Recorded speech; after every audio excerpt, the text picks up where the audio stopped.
Здравейте! Каня ви на 21 и 22 март на началото на новата академия за преподаватели заедно, в която стартираме с модул 1 и в него ще навлезем много дълбоко в темите за това как ние лично можем да въздействаме и да работим с групи, по какъв начин можем да запазим мотивацията си и да използваме усещанията в тялото си и умората като сигнали, които да ни предпазват. И как да съхраняваме нашия баланс и осъзнатост по време на заниманията. Ще имаме специално темата за бърнаут и какви психологически фактори въздействат върху този симптом и синдром, как да се предпазваме от него. И до голяма степен ще говорим също и през системната гледна точка, през системния подход.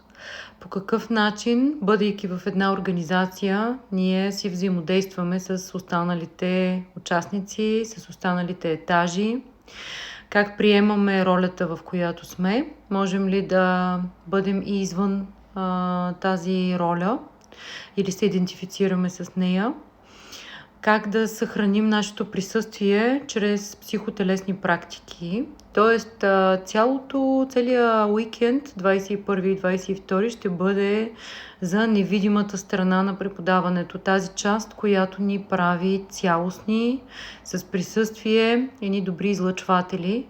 И тази част, която не се вижда, работата от нас самите към нас самите, която до голяма степен е и психологическа, но е дълбоко заложена и в метода Сугестопедия, тъй като доктор Лозанов и доктор Гатева имат цели ръководства за това как да подготвяме себе си, гласа си, присъствието си, тялото си, стойката си, абсолютно всяка малка подробност в една пълна готовност, за да можем да бъдем едни добри проводници и да можем да изпълним тази среда с нас самите, които да бъдем една поддържаща енергия за групата.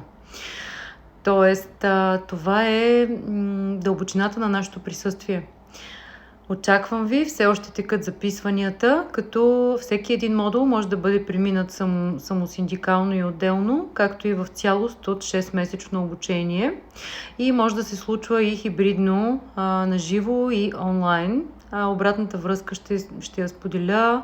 Тя е, че е изключително очудващо за всички колко дълбоко, цялостно, пълноценно и с истинско взаимодействие с останалите се е случило дори през онлайн платформата.